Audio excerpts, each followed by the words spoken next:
Well, these events are quite spectacular. There has been in Tunisia at least a partial victory for popular forces, expelled the dictator, blocked his efforts to reinstall a similar government. Where it'll go from here, hard to say.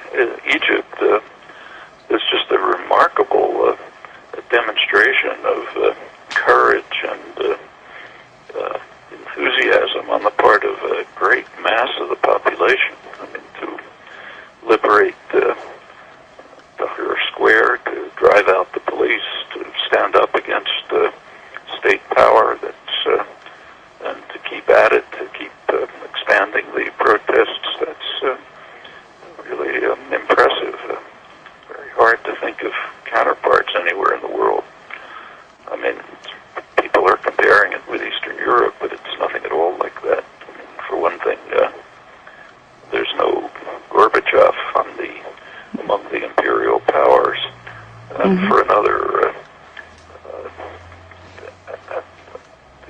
the United States and its allies are, we have to remember, pursuing their standard position.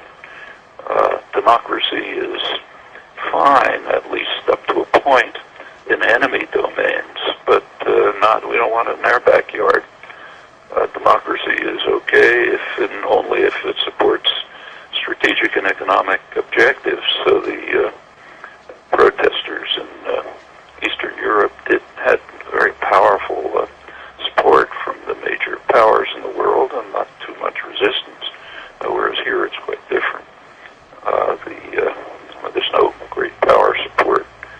The U.S. and France, in the case of North Africa particularly, are doubtless trying to figure out how to keep to the standard playbook in such cases. We have to remember that there is a long series of cases where it has become impossible to support some favored tyrant. And there's a standard routine at that point. You support him as long as possible.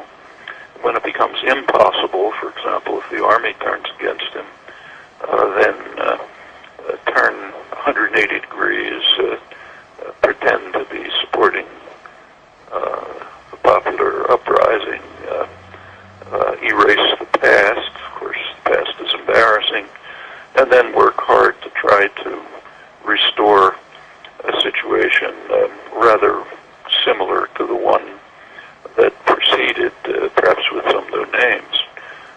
That's the playbook.